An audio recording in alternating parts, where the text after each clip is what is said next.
first I really want to thank the folks here for inviting us to come, and I want to thank you, Mark.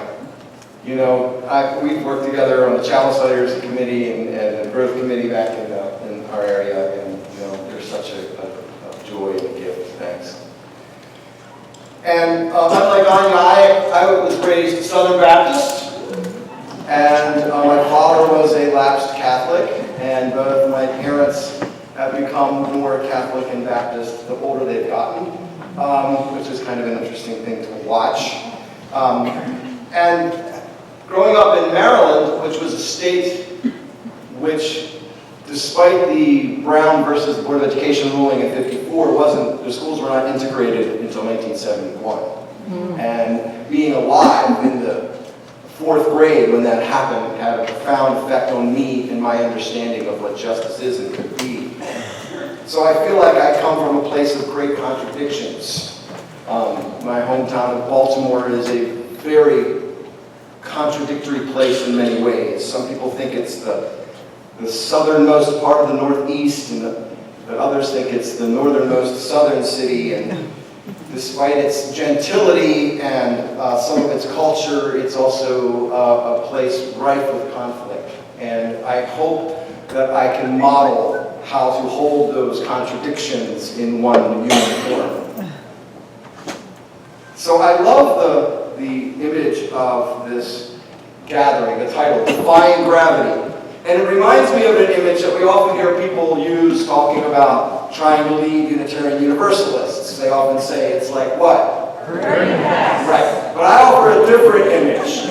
I think it's more like running downhill with a wheelbarrow full of bullfrogs and wondering how many you keep in the wheelbarrow by the time you get to the bottom. Can you keep enough in the wheelbarrow to run the church by the time you get to the bottom of the hill? And can you keep the wheelbarrow from tipping over? So this just reminds me that churches thrive only when they are spiritually grounded, emotionally literate, institutionally mature, socially relevant, and truly nonpartisan, true sanctuaries of the Spirit. And one obstacle to healthy religious community is that denial of the right of self-definition. That time when people assume they know us and they make snap judgments about who we are, why we do what we do, or what we believe and hold dear, whether it's theology, sexuality, politics, all before they invite us into conversation and actually get to know us. And in its founding, the Unitarian Church itself was denied this right to self-definition. Our religious forebears were branded Unitarian from the 1750s through 1819. Unitarian was at that time used as an insult and a rallying cry to resist our ideas and the churches that were inspired by those ideas. Eventually, William Ellery Channing and other Unitarians realized that though they did not want all the innovations of faith that they championed to be limited to one word, Unitarian, they relented. And in 1819, they embraced the epithet Unitarian as a badge of honor, laying out a bold new religious path in the Baltimore Sermon. Language changes, labels change. Their values, back in 1819, like all life-affirming values, had legitimate expressions in the public square, but the liberality that our forefathers championed was theological, not political. Many Unitarian Universalists today seem to have a difficult time separating those two senses of liberality, the religious and the political. And as a result, they impede our faith's vitality and its growth. To show how this has been in operation with someone that I know and love, I will share a story about a devoted Unitarian Universalist who was aggressively denied her right of self-definition. Shannon is a lifelong Unitarian Universalist.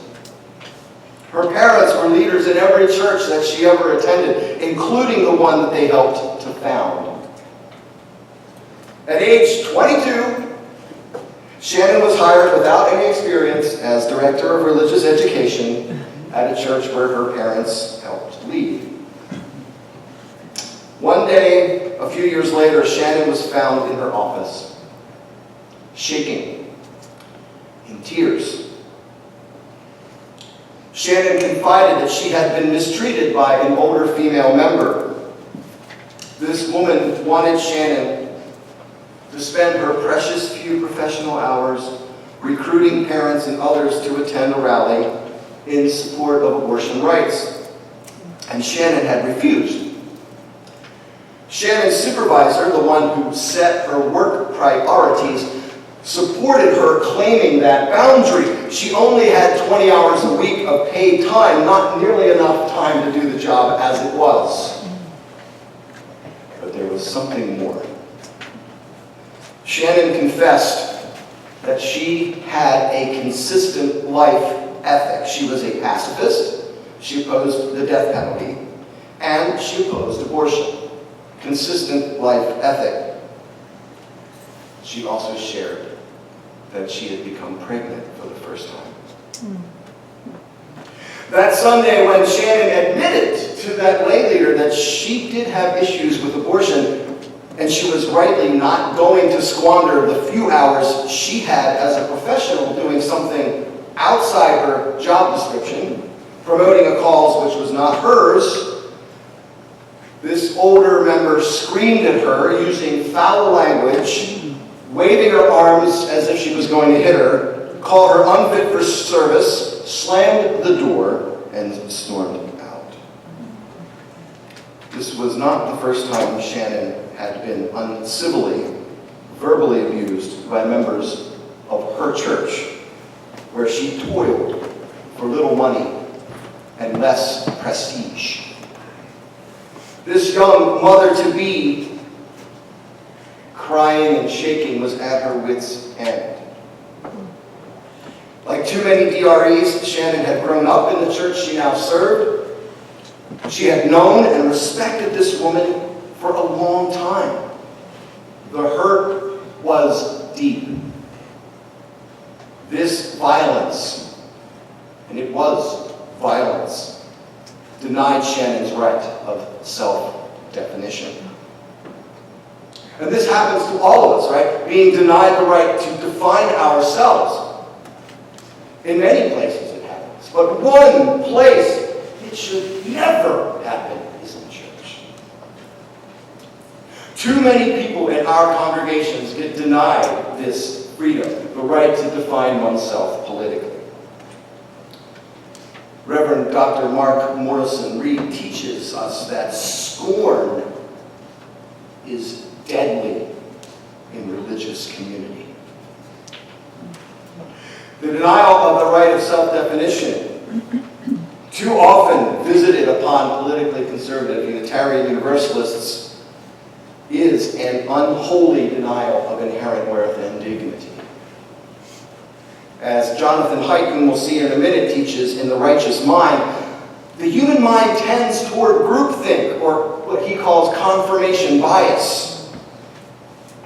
Our minds make us assume we know what others in our group believe. And what we do is we decide using emotionally laden group allegiance. And then the conceptual parts of our brains add those arguments to justify where we were already going to go anyway. This is why so many people believe they know how others think on issues, especially within a group, whether it's political party affiliation, gun rights, God, abortion, etc. That person's in my group, she must agree with me. But I can't help but wonder, why do so many of us think we have these special powers? I have never seen any evidence of it. Churches exist to be sanctuaries of the Spirit, not devious melting pots of boring sameness. Our churches, yours and mine, have cultures that either openly or subtly enforce a lazy political groupthink, one that goes people who identify as conservatives are really not welcome, they're not really one of us, and they are somehow unworthy. And this foolishness is related to the unholy refusal to permit spiritual language in some of our churches. Both miss the main point of our free faith enterprise, the enticement and encouragement of differing views of the holy in the hope that with honest and open engagement, rendered in compassionate, safe space, held as holy ground, we arrive at a more complete rendering of the truth. I speak here of nothing short of building a beloved community. In order for our churches to be models of the best way to be in community, we must not rob people of this right of self-definition. Reverend Nancy McDonald-Ladd, one of our partners in this work, shared this.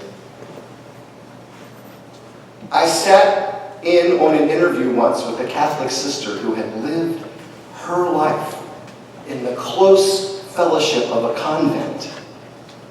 And when she was asked what it was that taught her the most over those years, she said this: the opportunity to be with people I might never have chosen to be in relationship with otherwise. This echoes the work of novelist Mark Saltzman, who once wrote that the true penance of the cloistered life is the impossibility of getting away from people one would not normally have chosen as friends. Yet here was this woman in her 90s who saw being stuck with one another not as a burden or even a penance, but as the greatest blessing and the most fruitful teacher in her life as a sister of faith. Can we be that brave? Could we see our willingness to be with one another even, and especially when, we do not agree, as our most profound blessing?